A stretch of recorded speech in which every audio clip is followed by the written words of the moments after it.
আন্তর্জাতিক লুটেরা, মাফিয়া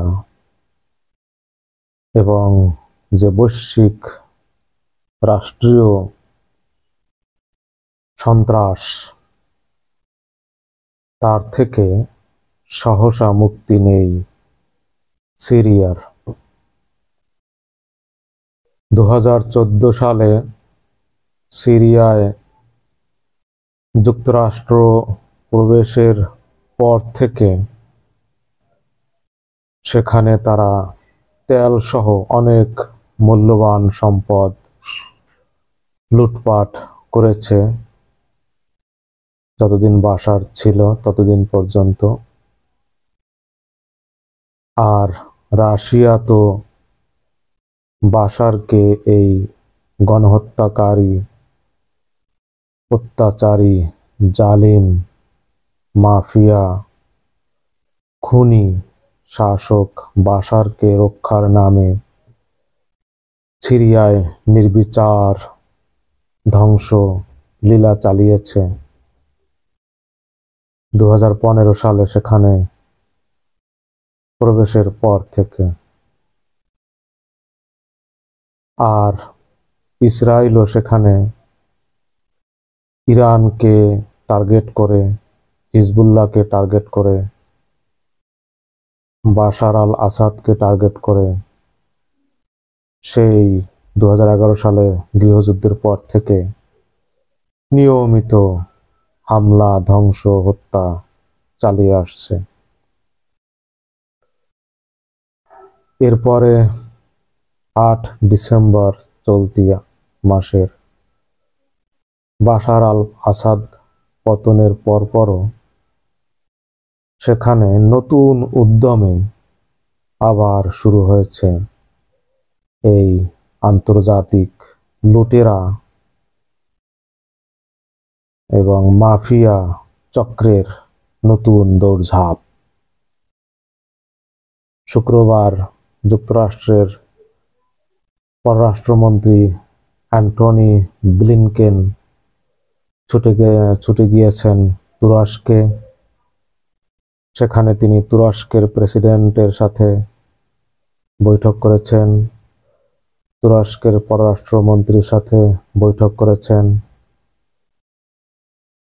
বৈঠক হয়েছে, একটি আনুষ্ঠানিক বিবৃতি দেওয়া হয়েছে বটে। তাতে বলা হয়েছে যে উভয় দেশ সিরিয়া পুনর্গঠনে, এগুলো হলো তাদের বাহ্যিক, কিন্তু ভেতরে অন্য, উভয় দেশ সিরিয়া পুনর্গঠনে ভূমিকা এবং একসাথে কাজ করার বিষয়ে সম্মত।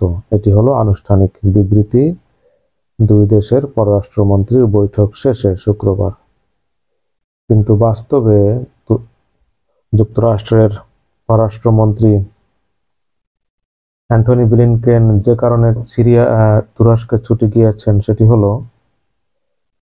যে আপনারা জানেন যে তুরস্কে কুর্দি যে বিদ্রোহী বাহিনী আছে আসাদের বিরুদ্ধে, আসলে তারা আসাদকে পতনের জন্য তেমন কিছু করে নাই, কিন্তু তারা তাদের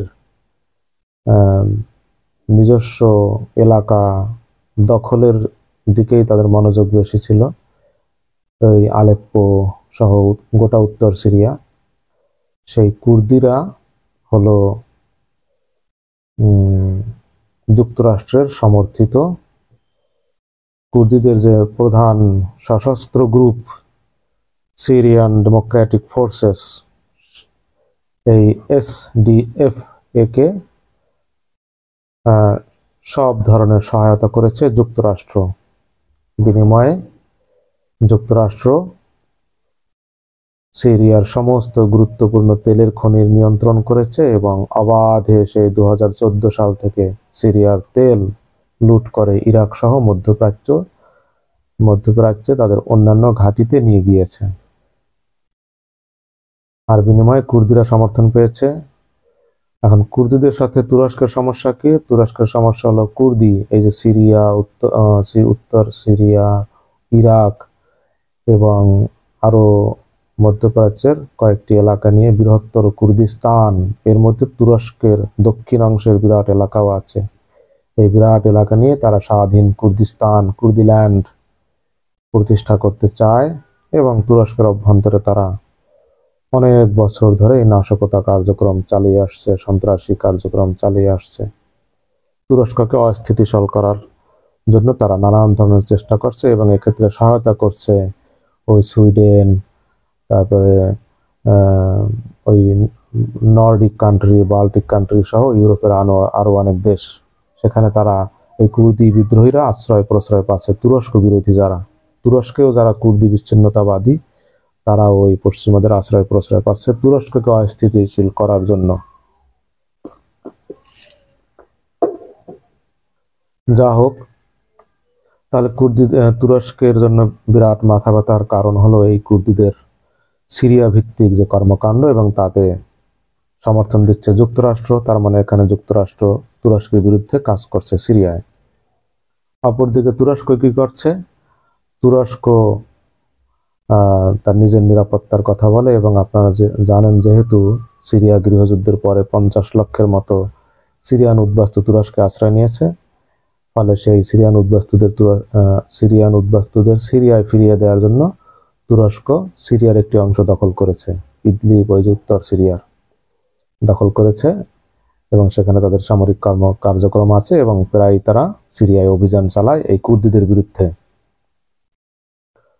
ফলে যুক্তরাষ্ট্র তুরস্ক সিরিয়ায় দ্বন্দ্ব, এটি হলো একটি যেটি সর্বাধিক প্রচারিত আন্তর্জাতিক বিভিন্ন গণমাধ্যমে আসে। তলে তলে আরো অনেক বিষয় আছে, আরো অনেক ইন্টারন্যাশনাল কনফ্লিক্ট, ইন্টারেস্ট, অনেক কিছু জড়িত আছে। তাহলে এটি একটি কারণ বললাম।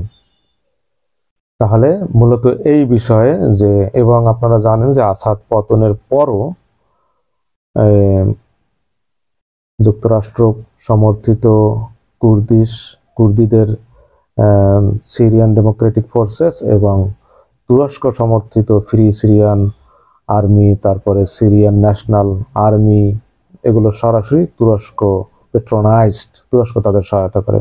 এই দুই গ্রুপের মধ্যে ব্যাপক যুদ্ধ চলছে আসাদের পতনের পরও এবং তুরস্ক সমর্থিত বাহিনী একেবারে ওই যুক্তরাষ্ট্র সমর্থিত কুর্দিদের বিরুদ্ধে কুর্দিদের এলাকায় অনেকগুলো এলাকা দখল করে নিয়েছে। মানজিব দখলের পরে তোবা একটা এলাকা, সেটি কোবান মনে পড়েছে, কুর্দিদের দখলে থাকা কোবানের দিকে অগ্রসর হয় এই সিরিয়ান ন্যাশনাল আর্মি, তুরস্ক সমর্থিত। আপনারা বুঝেন যে যুক্তরাষ্ট্রের পররাষ্ট্রমন্ত্রী ছুটে গেছেন তুরস্কে, তার মানে হলো ওখানে যুক্তরাষ্ট্র সমর্থিত যে কুর্দি তারা এখন বড় বিপদে আছে। কারণ এই কুর্দিদের বিরুদ্ধে আবার এই যে ফ্রি সিরিয়ান আর্মি এবং হায়াত তাহরির আল শাম, এই যে মোহাম্মদ গোলানি তার নেতৃত্বে যে বিদ্রোহী বাহিনী এবং অন্যান্য বিদ্রোহী বাহিনী এই কুর্দিদের বিরুদ্ধে। এবং আসাদের পতনের পর এই কুর্দিদের অবস্থা খারাপ হয়, কোণঠাসা হয় এবং তুরস্ক সমর্থিত বাহিনী এবং অন্যান্য বাহিনী মিলে কুর্দিদের বিরুদ্ধে অভিযান শুরু করে কুর্দিদের এলাকা দখলের জন্য। কারণ মোহাম্মদ গোলানি স্পষ্ট করে বলেছেন যে সিরিয়ায়, এই স্বাধীন সিরিয়ায় কুর্দিদের নিয়ন্ত্রিত কোনো এলাকা থাকবে না, সব এখন একটি কেন্দ্রীয় সরকার হবে, তাদের অধীনেই থাকবে। ফলে কুর্দিদের অবস্থা খুবই কোণঠাসা। সে কারণে যুক্তরাষ্ট্র ওখানে ছুটে গিয়েছেন যে তুরস্কের সঙ্গে বিষয়ে একটি সমঝোতা করার জন্য। অপরদিকে আসাদের পতনের আগেই যখন বিদ্রোহীরা একের পর এক এলাকা জয় করে দামেস্কের দিকে অগ্রসর হচ্ছিল, তখন রাশিয়ার প্রেসিডেন্টও ভ্লাদিমির পুতিন তুরস্কের প্রেসিডেন্টকে ফোন দেন নিজে। তার আগে রাশিয়ার পররাষ্ট্রমন্ত্রী সার্গেই লাভরভ ফোন দেন তুরস্কের পররাষ্ট্রমন্ত্রীকে। সুতরাং এর থেকে বোঝা যাচ্ছে পরিষ্কার যে তুরস্কের এখানে বিরাট রোল ছিল এই আসাদের পতনে, পরিষ্কার এটি।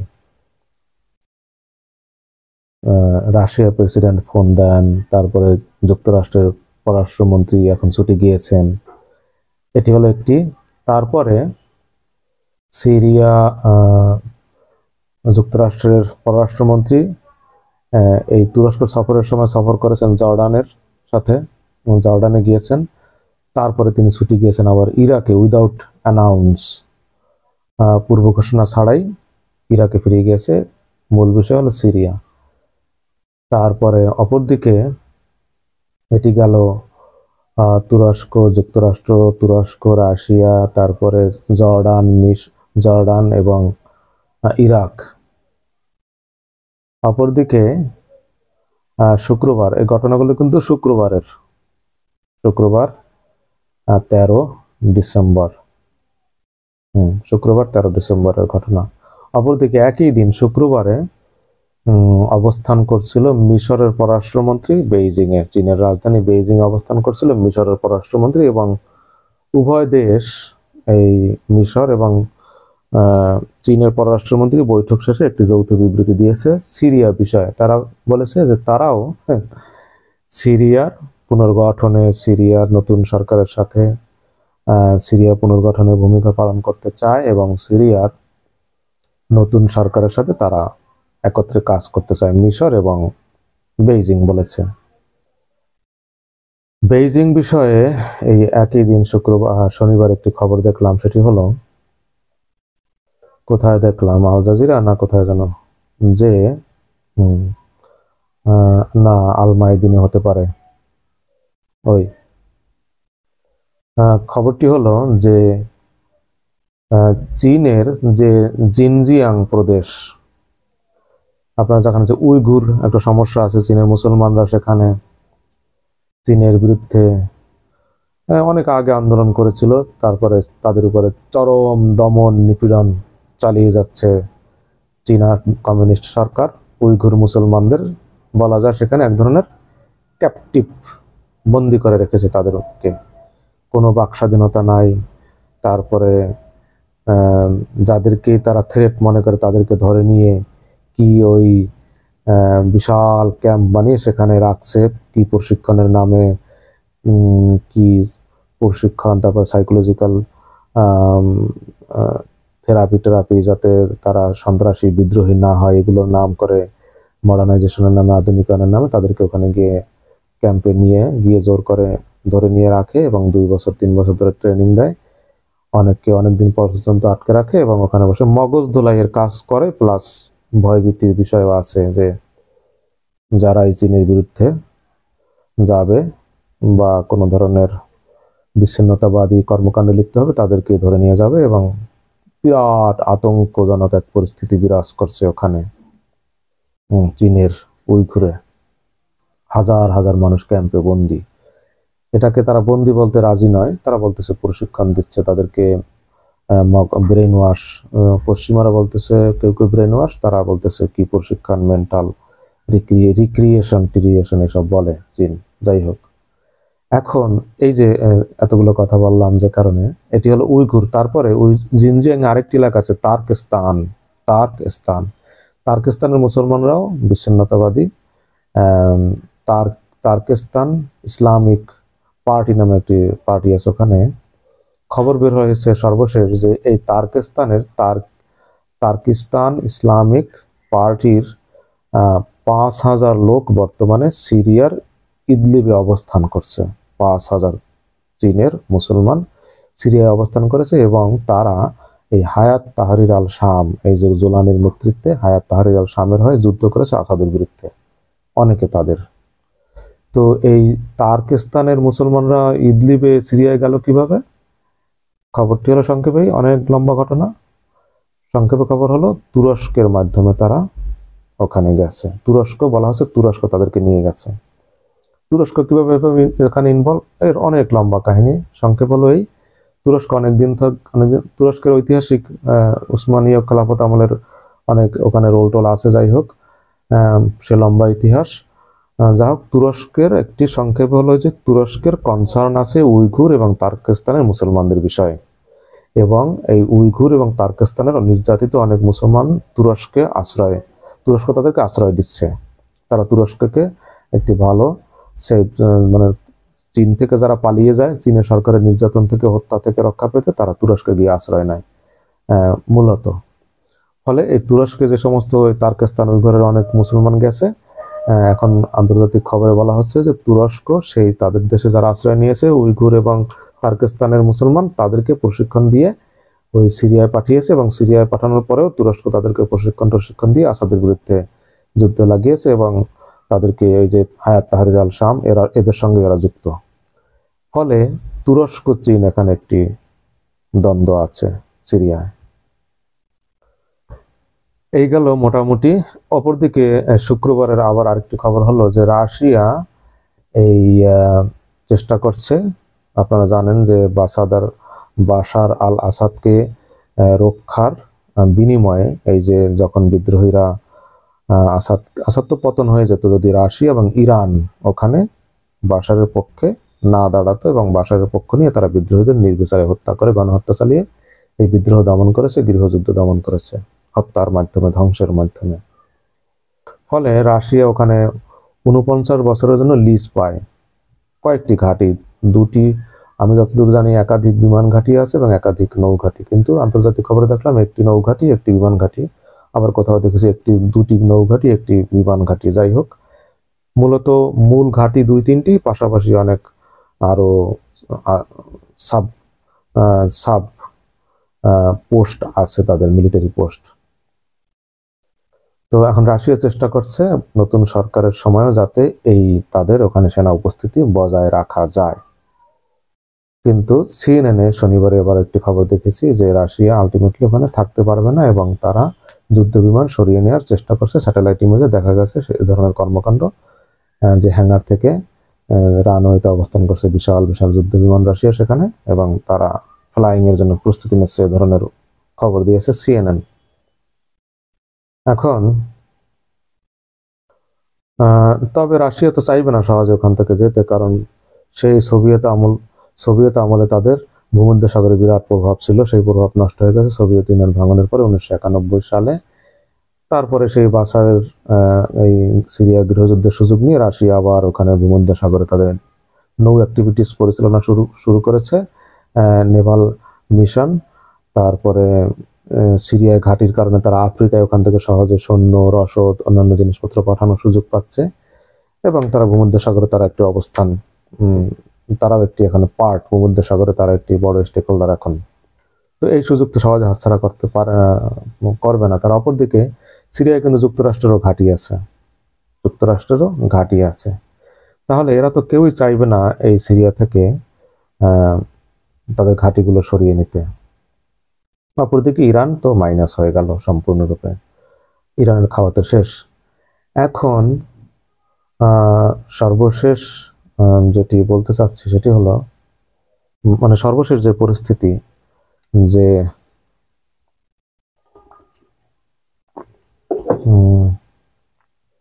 ইসরায়েল এবং যুক্তরাষ্ট্রর বর্তমানে সিরিয়ায় চাওয়া হলো সিরিয়া যেন ভবিষ্যতে সামরিক এবং অর্থনৈতিক দিক থেকে একটি শক্তিশালী রাষ্ট্র হিসেবে না দাঁড়ায়। নাম্বার 1, সিরিয়া যেন সামরিক এবং অর্থনৈতিক উভয় দিক থেকে একটি শক্তিশালী রাষ্ট্র হয়ে না ওঠে। কারণ কি? কারণ সিরিয়া যদি সামরিকভাবে একটি শক্তিশালী রাষ্ট্র হয় এবং সেখানে যদি স্ট্রং সরকার থাকে, তাহলে সেটি ইসরায়েলের জন্য একটি বড় হুমকি। এবং সেখানে যদি কট্টর ইসরায়েল বিরোধী সরকার থাকে, আর যদি সেখানে সিরিয়ার যদি থাকে একটি শক্তিশালী আর্মি, স্ট্রং ইকোনমিক্যাল সাপোর্ট সেই আর্মির পেছনে, তাহলে তো অবভিয়াসলি এটা ইসরায়েলের জন্য একটি চরম হুমকি, যা সে কখনোই চাইবে না। ইসরায়েলের বহুকালের সাধনা, যে স্বপ্ন, তার সামনে ওই যে সিরিয়ায় যে ইরান কেন্দ্রিক যে বাধা, যে শত্রু, যে সিকিউরিটি প্রবলেম সিরিয়া ঘিরে ইরান যে তৈরি করে রেখেছিল, সেটি যে এই দূর হয়ে গেল এখন আকস্মিক ঘটনায়, হামাসের পতনের ফলে, হিজবুল্লাহর পতনের ফলে, যে এই যে গাজা যুদ্ধের মাধ্যমে যে সিরিয়া এইভাবে পতন হলো, এবং ইসরায়েলের জন্য যে স্বপ্ন দুয়ার খুলে গেছে, ইসরায়েলের যে নিরাপত্তা হুমকি দূর হয়ে গেছে, সে তো চাইবে না যে সিরিয়া আবার একটি শক্তিশালী রাষ্ট্র হয়ে গড়ে উঠুক। সে কারণে শুরুতেই কি করেছে, বাশার পতনের পরে টানা 4 দিন সিরিয়ায় ধ্বংসাত্মক বিমান হামলা চালিয়ে সিরিয়ান আর্মিকে একেবারে ক্রাশ করে দিয়েছে সম্পূর্ণরূপে। সিরিয়ান আর্মির সমস্ত ক্যান্টনমেন্টে সে দেখার মতো না, সে সমস্ত ছবি, সমস্ত ক্যান্টনমেন্টের সমস্ত ভবন, মিলিটারি স্থাপনা মাটির সঙ্গে মিশিয়ে দিয়েছে, সমস্ত অস্ত্র ধ্বংস করে দিয়েছে, সমস্ত অস্ত্র কারখানা ধ্বংস করে দিয়েছে, অস্ত্রের গুদাম ধ্বংস করে দিয়েছে, সমস্ত বিমান, যুদ্ধ বিমান, হেলিকপ্টার ধ্বংস করে দিয়েছে, ছোট বড় সকল রণতরী ধ্বংস করে দিয়েছে, নৌঘাটি সব ধ্বংস করে দিয়েছে, 15টি নৌঘাটি, সমস্ত ট্যাঙ্ক, ভারী artillery system, missile system, rocket system, তারপরে air defence system, radar system, everything crushed. এবং ইসরায়েলের গণমাধ্যমে বলছে যে সিরিয়ান আর্মি গঠন করতে কয়েক যুগ লাগবে। মানে সিরিয়ান আর্মি বলতে এখন আর কিচ্ছু নাই, সোজা কথা। ওটি একটি নন আর্মি, এখন একটি নামী মাত্র দেশ, কোনো শক্তি তার নাই এখন, আর অর্থনীতিতে বিধ্বস্ত সেই গৃহযুদ্ধের পর থেকে। তাহলে ওই যে বাসর রাতে বিড়াল মারা যাকে বলে, ইসরায়েল সে কাজ করে দিয়েছে। সিরিয়াকে মিলিটারিলি আর সহজে দাঁড়াতে দেবে না সে। এবং সিরিয়া যদি কখনো শক্তিশালী হওয়ার চেষ্টাও করে, তারা সরাসরি বিমান হামলা চালাবে আবার সিরিয়ার মিলিটারি স্থাপনায়। যেমন ইরানে তারা বিমান হামলা চালায়, যেমন ইসরায়েল যেমন লেবাননে বিমান হামলা চালিয়ে আসছে, সিরিয়ায় যেমন অনেকদিন থেকে বিমান হামলা চালিয়ে আসছে, এরকম চালাবে। কে বাধা দিবে? সিরিয়া যদি শক্তিশালী হওয়ার চেষ্টা করে এরকম হামলা চালাবে মিলিটারি স্থাপনায়, কেউ বাধা দেওয়ার তো কিছু নাই। যুক্তরাষ্ট্র তার পক্ষে। ইসরায়েল মানে যুক্তরাষ্ট্রের একটি পার্ট, ইসরায়েল মানে যুক্তরাষ্ট্রের একটি স্টেট, প্রভিন্স, অঙ্গ, সোজা কথা। ফলে তাহলে সিরিয়া, ইসরায়েল প্রথম বাসরাতে বিড়াল মেরে ফেলেছে, সিরিয়া মেরুদণ্ড ভেঙে দিয়েছে সম্পূর্ণ, যেটুকু ছিল। আর্মি তো সব পালিয়ে গেছে, খনি আর্মি। তারপরে তারা যে সমস্ত অস্ত্র রেখে গিয়েছিল সেটাও শেষ করে দিয়েছে। তাহলে প্রথম দিনে কাজ করে ফেলছে। এখন যুক্তরাষ্ট্র ইসরায়েলের চাওয়া হলো এ যাতে আর সোজা হয়ে দাঁড়াতে না পারে, কিন্তু এটি হলো এদের চাওয়া। অপরদিকে তুরস্কের চাওয়া হলো সিরিয়া মিলিটারি এবং ইকোনমিক্যালি একটি শক্তিশালী রাষ্ট্রে পরিণত হোক, এবং সেজন্য সে তাদেরকে যাবতীয় সহায়তা দেবে, যাবতীয় সহায়তা দিতে প্রস্তুত। এটি তুরস্ক করবে তার নিজ স্বার্থে। কেন? সিরিয়া যদি দুর্বল থাকে, সিরিয়া যদি ভঙ্গুর ব্যর্থ রাষ্ট্র হয়, সিরিয়া যদি ইসরায়েলের প্রভাবে চলে, সিরিয়া যদি যুক্তরাষ্ট্র এবং ইসরায়েলের নিয়ন্ত্রণে থাকে, তাহলে সেটি তুরস্কের নিরাপত্তার জন্য বিরাট বড় হুমকি। কারণ তুরস্ক সিরিয়া সীমান্ত, এবং ইসরায়েলের যে স্বপ্ন বৃহত্তর ইসরায়েল রাষ্ট্র, সিরিয়া তার অন্তর্ভুক্ত। ফলে সিরিয়া যদি ইসরায়েলের নিয়ন্ত্রণে চলে যায়, সিরিয়া যদি অর্থনৈতিকভাবে দাঁড়াতে না পারে, মিলিটারিলি দাঁড়াতে না পারে, তুরস্কের জন্য সেটা বড় কনসার্ন। তাই তুরস্ক চাইবে, এবং তুরস্ক শুধু যে তার সিকিউরিটি মুসলিম হিসেবেও তুরস্কর এখানে সিম্পাথাটাইজড, সহানুভূতিশীল সে, এবং সিম্প্যাথি আছে। এবং তুরস্কের এখানে অনেক অর্থনৈতিক সামরিক সম্ভাবনা আছে সিরিয়া কেন্দ্রিক। কারণ তুরস্ক বিশ্বে এখন অন্যতম অস্ত্র রপ্তানিকারক দেশ। তুরস্ক এবং আধুনিক মানের ন্যাটো মানের অস্ত্র তারা তৈরি করে। তাদের ড্রোন সারা বিশ্বে এত চাহিদা যে তারা উৎপাদন করে পারছে না। ফলে সিরিয়ার মিলিটারি যেহেতু, দেখুন এখানে আল্লাহর কি খেলা, এই ইসরায়েল যে সিরিয়ার মিলিটারি একবারে ক্রাশ করে দিয়েছে, এতে কিন্তু লাভবান হবে তুরস্ক। কারণ সিরিয়ার যে ভবিষ্যতে অস্ত্র কিনবে, অবশ্যই তারা তুরস্কের কাছ থেকে অস্ত্র কিনবে, তুরস্কের দ্বারস্থ হবে, এবং তুরস্ক চেষ্টা করবে। এবং এই যে সিরিয়ার ভবিষ্যৎ যে বড় একটি অস্ত্রের বাজার, অর্থাৎ সিরিয়াকে যদি মিলিটারিলি দাঁড়াতে হয়, ইসরায়েল ধ্বংস করুক বা না করুক, তাদেরকে তো অস্ত্র কিনতে হবে। সিরিয়াকে অস্ত্র তো কিনতে হবে, সিরিয়ান আর্মিতে গঠন করতে হবে। এই অস্ত্র কোত্থেকে কিনবে? এবং ইন্টারেস্টিং হলো, হ্যাঁ, অনেকেই চাইবে অস্ত্র বিক্রি করবে তাদের কাছে। যুক্তরাষ্ট্র প্রতিযোগিতা করবে, চীন প্রতিযোগিতা করবে, রাশিয়া প্রতিযোগিতা করবে। রাশিয়ার অবশ্য প্রতিযোগিতা করতে আসতে পারবে না, কারণ রাশিয়ার অস্ত্র উৎপাদনের টাকাই নেই তাদের কাছে। তাদের নিজস্ব প্রয়োজনীয় অস্ত্রই তারা এখন নির্মাণ করতে পারতেছে না, তাদের অর্থ নাই অস্ত্র উৎপাদনের জন্য। তারা বিদেশে যে সমস্ত অস্ত্র বিক্রি করে, সেগুলো কি করে, ওই বিদেশের কাছ থেকে অ্যাডভান্স টাকা নেয়। ধরেন আপনি রাশিয়া থেকে কোনো একটি অস্ত্র কিনবেন, মূল্যবান অস্ত্র, সেজন্য রাশিয়াকে আপনার আগে বেশ কিছু টাকা ডাউন পেমেন্ট করতে হবে। তাহলে রাশিয়া সেটাকে প্রাথমিক বিনিয়োগ হিসেবে কাজে লাগিয়ে অস্ত্র উৎপাদন করবে, তারপর বিক্রি করবে। নিজে সম্পূর্ণ ইনভেস্ট করে অস্ত্র উৎপাদনের ক্যাপাসিটি রাশিয়ার এখন নাই। ফলে চীন এবং যুক্তরাষ্ট্র চাইবে, তারপর আরো অন্যান্য দেশ আছে, ফ্রান্স, তারাও চাইবে সিরিয়ায় অস্ত্র বিক্রি করতে। আর কিন্তু এখানে স্বাভাবিকভাবে তারা তুরস্ককে বেশি প্রাধান্য দেবে, কারণ তুরস্কের অস্ত্র যেমন আধুনিক কিন্তু আবার দামে অনেক কম, অনেক কম, 1/3। যুক্তরাষ্ট্র থেকে একই মানের অস্ত্র যে যুক্তরাষ্ট্র যেটি বিক্রি করে সেটি আপনি তুরস্ক থেকে পাবেন 1/3 প্রাইসে, কিন্তু আবার মান ইন্টারন্যাশনাল। যা হোক, তাহলে তুরস্কের জন্য বড় সম্ভাবনা আছে সিরিয়ায় অস্ত্রের বাজারে। নাম্বার 1, অর্থনীতি। যেহেতু তারা সীমান্তবর্তী দেশ, আমদানি রপ্তানি সহ বিভিন্নভাবে এই সিরিয়া তাদের বিরাট একটি সম্ভাবনা, বাজার আছে, বিরাট বাজার, অর্থনৈতিক বিরাট সম্ভাবনা আছে। তো তুরস্কর এখানে অনেক বড় ভূমিকা পালন করার আছে এবং তাদের অনেক বড় স্বার্থ আছে। এবং শুক্রবার তারা ঘোষণা দিয়েছে যে তারা সিরিয়ার রাজধানী দামেস্কে দূতাবাস চালু করবে শনিবার থেকে। আপনারা জানেন 2012 সালে 11 সালে গৃহযুদ্ধ শুরুর পরে 2012 সালে দামেস্কে তুরস্কের দূতাবাস বন্ধ হয়ে যায় এবং এই শনিবার থেকে আবার তারা সেটা চালু করবে। এবং সিরিয়ার নতুন সরকার আহ্বান জানিয়েছে তুরস্কে যে সমস্ত উদ্বাস্তু আছে তাদেরকে দেশে ফেরত আসার জন্য, এবং তারা খুশি এবং তুরস্কও খুশি, তুরস্ক তাদেরকে দেশে ফেরত পাঠানোর উদ্যোগ নিচ্ছে।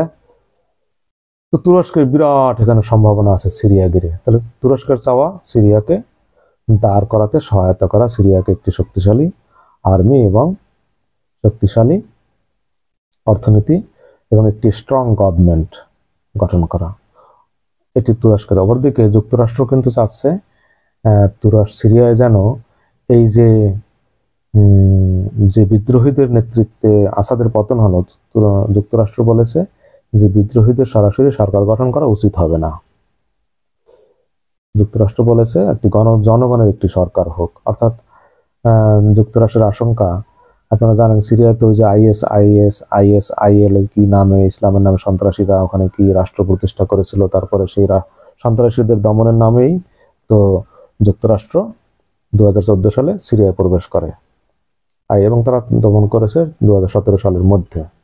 যাই হোক, যুক্তরাষ্ট্র এবং ইসরায়েলের কনসার্ন যেটি, যে সিরিয়া যেন আবার এই ইসরায়েল বিরোধী সেটি তো বটেই, ইসরায়েল বিরোধী যেন না হয়, কিন্তু তাদের আশঙ্কা যে সিরিয়া যেন আবার সন্ত্রাসীদের অভয়ারণ্য না হয়, সন্ত্রাসীরা যেন এখানে আশ্রয় প্রশ্রয় না পায়। যেহেতু এই যে হায়াত তাহরির আল শাম, এদের সঙ্গে যেহেতু অতীতে আল কায়দার সম্পর্ক ছিল, আল কায়দা যেন ওখানে আবার মাথাচাড়া দিয়ে উঠতে পারে, ইসলামের নামে যেন ওখানে জঙ্গি রাষ্ট্র, জঙ্গি সরকার না হয়, বা কোথাও যেন জঙ্গিবাদ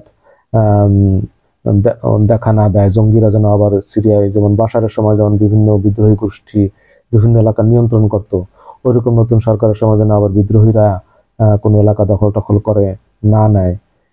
এটি ইসরায়েল এবং যুক্তরাষ্ট্রের একটি অন্যতম চাওয়া, এটি তাদের কনসার্ন। এবং হতে পারে এই সমস্ত আন্তর্জাতিক যে কত নোংরা খেলা হতে পারে ওখানে, এই সমস্ত জঙ্গিবঙ্গীদের নানানভাবে পৃষ্ঠপোষকতার অজুহাতে ওখানে সিরিয়া যুক্তরাষ্ট্র যদি আবার বিমান হামলা চালায় এবং ঘাঁটি গেড়ে বসে, নিরাপত্তার নামে, সন্ত্রাস দমনের নামে অনেক খেলা হতে পারে, অনেক নোংরা খেলা এখানে হতে পারে। এখন তাহলে দেখা যাচ্ছে যে সিরিয়ায় আগে তো সেই লুটেরা সন্ত্রাসী চক্র, রাষ্ট্রীয় সন্ত্রাস ছিল, এখনো সেই একই চক্র, দেশি বিদেশি চক্র নতুন করে ওখানে আবার মাথাচাড়া দিয়ে উঠেছে, নতুন উদ্যমে, নতুন স্বার্থে, নতুন কিছু করার লক্ষ্যে। সিরিয়া যেন তাদের জন্য, ইসরায়েলের জন্য, যুক্তরাষ্ট্রের জন্য কোনো থ্রেট না হয়। ইসরায়েলের জন্য থ্রেট মানে যুক্তরাষ্ট্রের জন্য থ্রেট। আর ওই এলাকার জন্য সন্ত্রাসীদের কোনো আশ্রয় প্রশ্রয় না পায় এবং ইসরায়েলের জন্য কোনো থ্রেট যেন, হুমকি যেন না হয়, সেজন্য সিরিয়াকে যথাসাধ্য কন্ট্রোল রাখার যাবতীয় প্ল্যান নিয়ে যুক্তরাষ্ট্র নানান ধরনের কর্মকাণ্ড করছে এবং এটি তাদের এখন অন্যতম একটি ইস্যু, কনসার্ন। ইরান তো বললাম, ইরানের কোনো খাবার এখানে নাই, ইরান শেষ, হামাস শেষ, হিজবুল্লাহ শেষ, ইরান শেষ, ওখানে আসাদ শেষ, ইরান শেষ। আর ওরা তো সরাসরি বলেছে যে ভবিষ্যৎ সিরিয়ায় ইরানের কোনো জায়গা হবে না, কারণ তার খুনি বাশারকে, এই গণহত্যাকারী বাশারকে, যে গৃহযুদ্ধে 6 লাখ মানুষ নিহত হয়েছে এবং তার 90 ভাগ এই বাশার বাহিনী হত্যা করেছে সাধারণ মানুষকে এবং বিদ্রোহীদের। তো এরকম গণহত্যাকারীর পক্ষ নিয়েছিল ইরান, সে কারণে ইরান ওখান থেকে একেবারে বিতাড়িত। কিন্তু ইরানও বলেছে যেটি বলেছি আগে, তারাও বলেছে তারা নতুন সরকারকে সহায়তা করতে চায়। এখন কতটা অ্যাক্সেস পায় সেটি ভিন্ন। এখন এই যে সিরিয়া কেন্দ্রিক যে শকুনের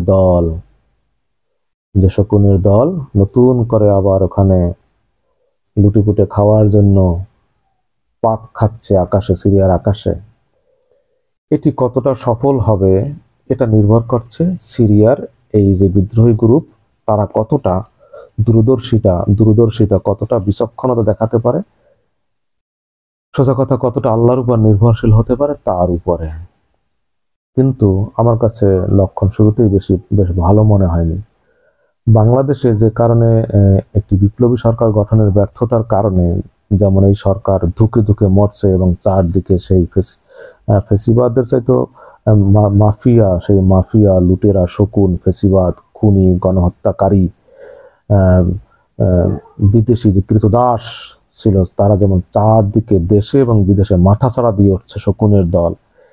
কেবলমাত্র একটি বিপ্লবী সরকার হতে না পারে এবং এই সরকার সেই ফেসিবাদের দোসরদের নিয়ে, মাফিয়াদের দোসরদের নিয়ে এই সরকার গঠিত হওয়ায় এবং চারদিকে মাফিয়া দোসরদের অ্যাজ ইট ইজ রেখে দেওয়ার কারণে এবং বিতর্কিত উপদেষ্টা পরিষদ গঠনের কারণে, একটি দুর্বল সরকার হওয়ার কারণে যেমন নতুন করে ফেসিবাদ মাথাছাড়া দিয়ে উঠেছে এবং ইন্ডিয়া যেরকম অফেন্সিভ খেলার সুযোগ পাচ্ছে, এই সুযোগ যেমন এই সরকার এই জন্য সম্পূর্ণরূপে হলো দায়ী এই প্রফেসর ইউনূসের নেতৃত্বাধীন সরকার সম্পূর্ণরূপে দায়ী। দেশের আজকের এই এত বড় বিপ্লব, শরণার্থীর কালের এত বড় ঘটনার পরে যে এরকম দুর্ভাগ্যজনক ঘটনা বাংলাদেশে ঘটছে, এজন্য সম্পূর্ণরূপে দায়ী এই ইউনূস সরকার এবং তাদের ব্যর্থতা, অযোগ্যতা, অদূরদর্শিতা, বিচক্ষণতা।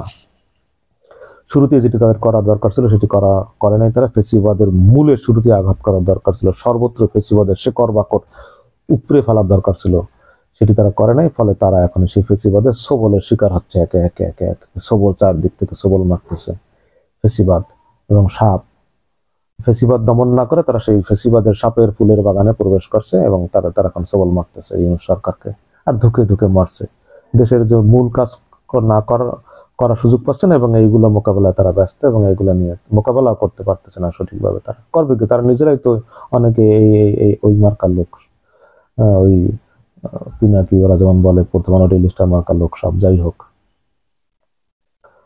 এখন সিরিয়ায় যেটি আশঙ্কায় বাংলাদেশের মতো ঘটনা ঘটতে যাচ্ছে বলেই মনে হচ্ছে। ওখানে দেখুন, যুদ্ধের মাধ্যমে ক্ষমতার পথ পরিবর্তন হয়েছে, যুদ্ধের মাধ্যমে।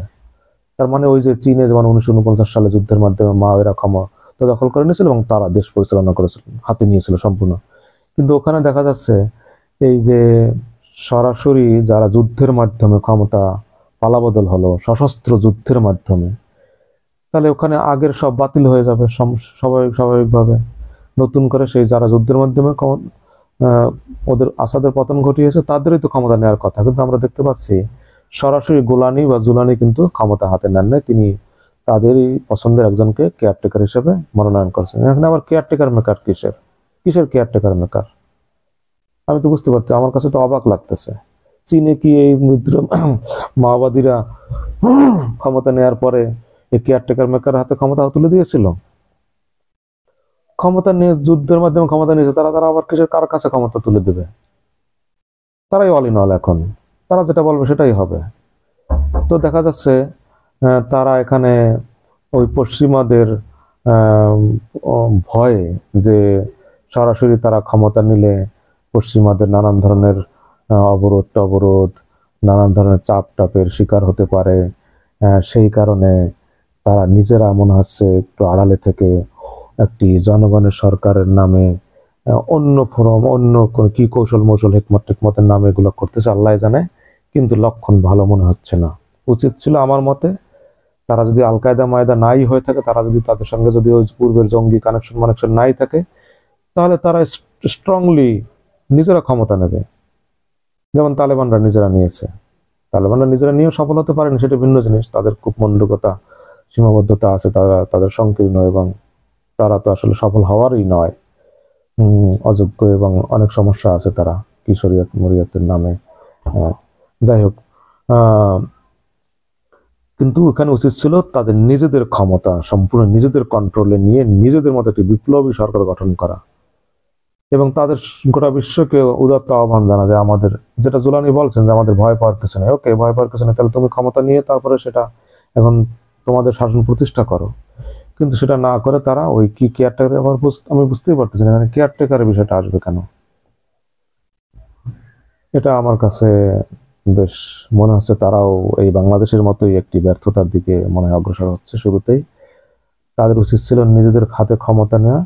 এখন এখন এই যে আন্তর্জাতিক চক্র কতটা সফল হবে তারা নির্ভর করছে এই এদের সফলতা ব্যর্থতার উপরে। মনে হচ্ছে তারা সব ব্যর্থতার দিকে যাচ্ছে, মনে হচ্ছে লক্ষণ ভালো মনে হচ্ছে না। এবং তারা ভয় পাচ্ছে আসলে, মনে হয় যে তারা সামলাতে পারবে না। ওদিকে ইসরায়েল মিসাইল মারতেছে, ভবিষ্যতেও মারবে। যুক্তরাষ্ট্র বসে আছে, রাশিয়ার ঘাঁটি, যুক্তরাষ্ট্রের ঘাঁটি ওখানে। আন্তর্জাতিক এবং অর্থনৈতিকভাবে তার দেশটা তো পঙ্গু সম্পূর্ণ, আর্মি বলতে কিছু নাই। কারণ তাদের হিসাব নিকাশ তারাই ভালো জানে, কিন্তু দূর থেকে আমার কাছে মনে হচ্ছে, যতটুকু ইনফরমেশন পাচ্ছি, লক্ষণ শুভ মনে হচ্ছে না। সোজা কথা, মনে হচ্ছে এখানে আন্তর্জাতিক চক্র তাদেরকে ঘিরে ধরবে, তাদের মাথার উপর বসে থাকবে এবং তারা আন্তর্জাতিক শক্তির কাছে পদানত হতে বাধ্য হবে। নতজান একটি দুর্বল সরকার তারা গঠন করবে বা দুর্বলতা প্রদর্শন করবে। কিন্তু তারা যদি স্ট্রংলি দাঁড়াতে পারতো, জনগণকে সাথে নিয়ে, যেহেতু জনগণ তাদের সাথে আছে, একটু যদি সত্যিকার অর্থে নিজেরা, হ্যাঁ, তারা এখন এখানে ভোট মোটেরই বা কি হবে বুঝলাম না কিছু। তারা একটি সরকার গঠন করবে, গঠন করে সবকিছু সংস্কার টংস্কার করে তারপরে ভোটের দিকে, হ্যাঁ, যে হ্যাঁ এখন আমরা যুদ্ধের মাধ্যমে ক্ষমতা দখল করে আবার কিসের ভোট টোট আমি তো বুঝি না। এটা আমার কাছে মোটেই ভালো মনে হচ্ছে না। আমি যুদ্ধের মাধ্যমে, অস্ত্রের মাধ্যমে ক্ষমতা নিচ্ছি, আবার ভোট ফোট কি, আবার আমার ম্যান্ডেট আবার কিসের ম্যান্ডেটের অভাব কিসের? চীনে যে যুদ্ধের মাধ্যমে ক্ষমতা নিয়েছিল, ওরা কি তারপরে ভোটের আয়োজন করেছিল? ওরা কি কোনো আন্তর্জাতিক ম্যান্ডেটের সমস্যায় ভুগছিল যে কে আমাদেরকে স্বীকৃতি দিল আর দিল না, সেই অপেক্ষায় বসেছিল? আর সে তার তোয়াক্কা তারা করেছিল। চীনের যে এই যে 72 বছর ধরে কমিউনিস্ট পার্টি ক্ষমতায় আজকে, সেখানে কোনো নির্বাচন হয়? সেখানে গণতন্ত্র আছে? তারা কি পরোয়া করতেছে যে আমরা অস্ত্রের মাধ্যমে ক্ষমতায় আসছি, এখন কে আমাদের স্বীকৃতি দিল আর না দিল সেই তোয়াক্কা তারা করছে নাকি? আদৌ করে নাই তো। ফলে এইখানে এরা অস্ত্রের মাধ্যমে, যুদ্ধের মাধ্যমে ক্ষমতায় আসছে, এখন দে আর অল ইন অল, তারা এখন দেশ পরিচালনা করবে, তারাই হবে সর্বে সর্বা জনগণকে সাথে নিয়ে। এখন হ্যাঁ, জনগণকে তো সাথে নেওয়া মানে এই নয় যে এখন আমি ক্ষমতা, এখন আমি একটা ভোটের আয়োজন করলাম। ভোটের আয়োজন কি, কিসের ভোট? আমি অস্ত্রের মাধ্যমে ক্ষমতা নিয়েছি, আমার ক্ষমতা এখন, এটা তো যুদ্ধ, সোজা দখল পাল্টা দখল, যুদ্ধ। যুদ্ধ মানে তো যুদ্ধ, যুদ্ধ মানে যুদ্ধই। কিন্তু এটাকে তারা তো যুদ্ধ মনে করতেছে না। যেমন বাংলাদেশে এই যে বিএনপি টিএনপি, এরা যেমন এটাকে যে একটা অভ্যুত্থান হয়েছে, বিপ্লব হয়েছে, এটাই মনে করে না। মনে করে মেয়ার একটি ক্ষমতার পাদাবদল হয়েছে, তত্ত্বাবধায়ক এই যে অন্তর্বর্তী সরকার আসছে, এরা একটা মোটামুটি একটা ভোটার লিস্ট করে নির্বাচন দিয়ে চলে যাবে। এই হলো বিএনপির কথাবার্তার ধরন মনে হচ্ছে। এত বড় ঘটনা, এটাকে যে এত ঐতিহাসিক ঘটনা, এটাকে তারা এরকম কিছু মনেই করতেছে না। এটা যে একটা বিপ্লব হয়েছে, গণ অভ্যুত্থান হয়েছে, এটা তারা মনে করতেছে না। কিসব উদ্ভট কথা বলতেছে আপনারা, সংবিধান সংশোধন করার কে, আপনারা অমুককে নিষিদ্ধ করার কে? আরে কোটি কোটি গোটা মানে আওয়ামী লীগের একেবারে কমিটেড কিছু লোক ছাড়া গোটা দেশবাসী যাদের মিলে যে পরিবর্তন ঘটালো, এরপরে বলতেছে আপনাদের কিসের ম্যান্ডেট, আপনাদের ম্যান্ডেট কই, আপনারা এটা করবেন কিভাবে, আপনারা ওটা করবেন কিভাবে, কিসের ম্যান্ডেট? আবার কত অন্ধ, কত তালাবদ্ধ অন্তর, কত তালাবদ্ধ হলে এই ধরনের কথাবার্তা বলতে পারে। আবার এদের আর ম্যান্ডেট খুঁজতেছে, এদের আবার ম্যান্ডেট লাগবে এখন। এত বড় বৈপ্লবিক ঘটনার পরে আবার ম্যান্ডেট খোঁজে। চীনের ওরা কার ম্যান্ডেট নিয়ে দেশ চালাইতেছে এখন? ওরা যে রক্ত বন্দুকের মুখে ক্ষমতা নিয়েছিল 72 বছর ধরে, তাহলে ওদের সঙ্গে আপনারা সম্পর্ক রাখেন কেন, রাখছেন কেন এত বছর ধরে? ওদের কিসের ম্যান্ডেট আছে? ওরা কার ম্যান্ডেট নিয়ে চলতেছে? এইসব অপদার্থপনা, এইসব নির্বুত, মানে এগুলো সহ্য করার মতো না সত্যিকার অর্থে। যাই হোক, এখন এই যে আন্তর্জাতিক শকুন চক্র যে সিরিয়া নিয়ে নতুন খেলায় মেতে উঠছে, আমার মনে হয় না সিরিয়া এ থেকে সহসা মুক্তি পাবে। অলরেডি লক্ষণ ভালো মনে হচ্ছে না। উচিত ছিল এই বিদ্রোহীদের একত্রিত হয়, সমস্ত বিদ্রোহী পার্টিকে ডেকে সব বিদ্রোহ অবসান করে একটি নিজেদের মধ্যে একটি পার্টিসিপেটরি সরকার গঠন করা এবং নিজেরা দেশ পরিচালনা করা এবং আন্তর্জাতিক সবাইকে সাথে নেওয়া, যে আমরাই দেশ চালাবো, আমাদের ভয়ের কিছু নেই, আমরা তাহলে জঙ্গি মঙ্গি আইএস টাইএস কিছু না, আল কায়দা টায়দা কিছু না, এগুলোর কোনো স্থান এখানে হবে না এবং আপনারা সবাই আমাদের সহযোগিতা করেন, সবাই সহযোগিতা পাবেন, সিরিয়াকে দাঁড় করাতে সহযোগিতা করেন। আমরা এখানে কোনো সন্ত্রাসী রাষ্ট্র হবে না, কোনো জঙ্গিবাদ হবে না, ওই পূর্বের আইএস আইএল থাকবে না, এবং তাদের প্রথম দাবি করা উচিত ছিল যে সিরিয়া থেকে যুক্তরাষ্ট্র রাশিয়ার ঘাঁটি তুলে নিতে হবে। কোনো আলোচনার কিচ্ছু নাই, আমরা যুদ্ধের মাধ্যমে ক্ষমতা নিচ্ছি, ঘাঁটি তুলে নিতে হবে। বাশারের মাধ্যমে তোমরা কি চুক্তি মুক্তি করছো, ওর কোনো ধার ধারে না, দেশ বিপ্লব হয়েছে, যুদ্ধের মাধ্যমে ক্ষমতা নিচ্ছে, সব বাতিল, যেতে হবে, সোজা কথা, দেশ ত্যাগ করতে হবে। এখন দেখেন রাশিয়া যদি এখানে দিন দরবার করে তাদের ঘাঁটি টিকিয়ে রাখে, যুক্তরাষ্ট্র তো চাইবে তাদের ঘাঁটি টিকিয়ে রাখতে। খুব সিম্পল। তাহলে আপনারা যদি যুক্তরাষ্ট্র এবং রাশিয়ার ঘাঁটি এখান থেকে দূর করতে না পারেন, তাহলে কিসের যুদ্ধের মাধ্যমে ক্ষমতা দখল করলেন, আর কি বিপ্লব করলেন আপনারা, কোন কচু করলেন, কোন কচু হবে? তাদের এদের সঙ্গে এ নিয়ে তো কোনো আলোচনারই কিছু নাই যে রাষ্ট্রীয় ঘাঁটি এখানে থাকবে কি থাকবে না। এক কথা সিম্পল, সরাও, ভাগো। তোমরা খুনি বাশারের যে 6 লক্ষ মানুষ হত্যা করেছে, দেশটাকে ছারখার করে দিয়েছে, এবং রাশিয়ায় সিরিয়া ধ্বংস করেছে, নির্বিচার বিমান হামলায় সিরিয়ার অনেক প্রাচীন সভ্যতা আলেপ্পো টালেপ্পো ধ্বংস করে ফেলেছে। তো যে রাশিয়া এত বড় ম্যাসাকার করলো সিরিয়ায়, সেই সিরিয়া রাশিয়ার সঙ্গে কিসের আলোচনা, কিসের ঘাঁটি ওখানে থাকবে, এ নিয়ে কিসের আলোচনা? ভাগও আগে, কোনো কথা নাই, নাহলে জ্বালিয়ে পুড়িয়ে দেওয়া হবে জনগণকে সাথে নিয়ে। এইটি হওয়া উচিত ছিল অবস্থান, কিন্তু লক্ষণ আমার কাছে যতটুকু আমি জানতে পারলাম শুভকর মনে হচ্ছে না। এটিকে পরিষ্কার যে সিরিয়া সহসা আন্তর্জাতিক এই শকুন লুটেরা মাফিয়া চক্র থেকে সহসা মুক্তি পাচ্ছে না। এখানে অনেক অনেক ঘটনা ঘটতে পারে, সামনে অনেক অনেক ঘটনার অবতারণা করতে পারে, এবং বিশ্বের নাটকীয় অভাবনীয় সব পরিবর্তন ঘটতে পারে এই সিরিয়ার ঘটনা থেকে। সিরিয়ার যে ঘটনার সূচনা হলো পরিবর্তনের মাধ্যমে, বিশ্বে অনেক আমার আমার কেন জানি মনে হচ্ছে অনেক কিছুর এখান থেকে ঘটবে, ভবিষ্যতে ঘটতে পারে।